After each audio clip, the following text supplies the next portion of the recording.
सेवारो श्यामुना जुजोलाप्पा जडेवायो श्यामु सिंह नमस्कार साथै जय मसी। आज 13 अप्रिल 2025 नेपाली 31 गते चैत्र 2081 साल नेपाली न्यू इयर इभ पर्न गएको छ। सँगै पाम सन्डे पर्न गएको छ।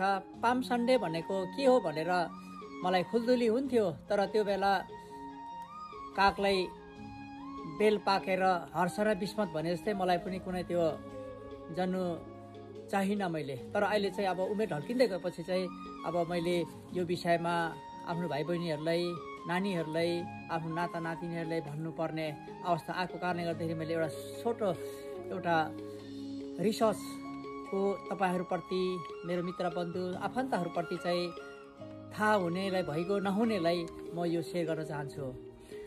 पाम सन्डे भनेको के रहेछ भने इस्टरको पहिलो आइतबारलाई पाम सन्डे भनिँदो रहेछ। यो चाहिँ इसाई धर्मावलम्बीहरूले चाहिँ विजयताको हप्तामा प्रवेश गर्यौँ है भनेर पनि यो पाउँछौँ।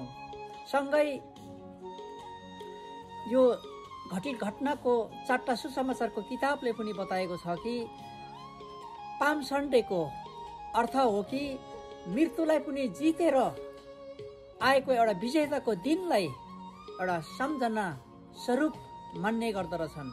त्यसैले यो इसाई धर्मावलम्बीहरूले चाहिँ उनीहरूको हृदयमा चाहिँ हाम्रो मुक्तिदातालाई चाहिँ हाम्रो हृदयमा चाहिँ स्वागत गर्नुपर्छ अनि विजेताको घोषणा गर्नुपर्छ भनेर सम्झना गर्ने दिनलाई पाम सन्डे भनिँदो रहेछ। यहाँ लुका 19:38मा के लेखेको छ भने परमप्रभुको नाउँमा आउने राजा धन्यका हुन्, स्वर्गमा शान्ति र प्रार्थनामा महिमा भनेर यहाँ पाउँछौँ। किनभने मानिसहरूले आफ्नो सारा प्राण आत्मा सारा हृदयले चाहिँ उहाँलाई स्वागत गर्नु एउटा विजेताको घोषणा गर्नु पनि रहेछ। त्यसैले जति पनि मेरो रिसर्च अनुसार मेरो यो छोटो तपाईँहरूप्रति सेयर गर्न चाहन्छु। जुन त्यो बेला घटित घटनाले बताए अनुसार चाहिँ गधाको बछडामाथि चढेर उहाँ चाहिँ होसना होसना प्रावधानमा होसना भनेर उहाँलाई चाहिँ खजुरको पातहरू बिछाउँदै उहाँलाई चाहिँ जेरुसलममा स्वागत गरेको दिन पनि आजको दिन चाहिँ यो 4टा सुसमाचारको किताबहरूले बताएको हामीले पाउँदछौँ। साथै गुगल्समा पनि हामीले पाम सन्डेको बारेमा रिसर्च गर्दाखेरि यो पाउँछौँ। अनि हाम्रो सारा मानिसहरूले चाहिँ एउटा मुक्तिको विजेताको घोषणा पनि भनेर हामीले यो पाम सन्डेले चाहिँ बुझाउँछ। धन्यवाद। यो मेरो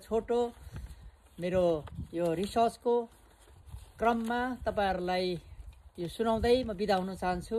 ह्याप्पी न्यू इयर नेपाली 2082 सालको तपाईँहरूको सुस्वास्थ्य, शान्ति अनि समृद्धि भएको होस् भन्दै म बिदा हुन चाहन्छु। धन्यवाद। नमस्कार।